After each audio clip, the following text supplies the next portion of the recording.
The real issue at stake here is, of course, that a free trade deal, if that's what we're trying to structure going forwards, is actually normally, under the WTO rules, only for goods, and very few services come under that WTO agreement.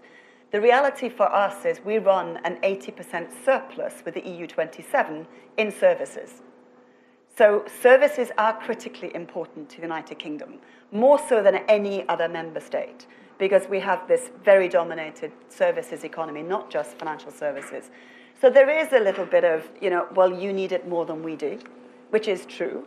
But the reality also is that those services can't be replicated by other member states quickly.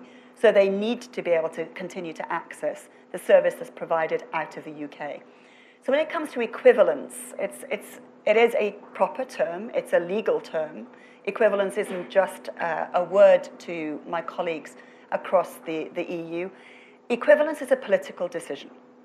So equivalence, as it currently stands, in individual pieces of legislation at the level 1 text, we have written in equivalence, where the Commission can grant third country access on an equivalent basis.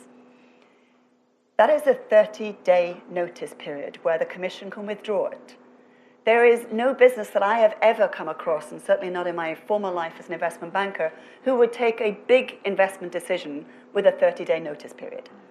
And a political notice period at that, not even that you had to breach certain things in order to have it removed. It is a pure political decision to remove it, or to grant it in the first place. So I don't think the UK, with running an 80% surplus in services, can rely upon equivalence. So I think we have to actually move to a new structure. And in every free trade deal, there is always an arbitration service. There is always a method by which, if you've moved away from each other and there's a disagreement, that someone steps in order to actually make a decision in favor or against someone. And that, I think, is going to have to be the way that we go forward, particularly in highly regulated sectors.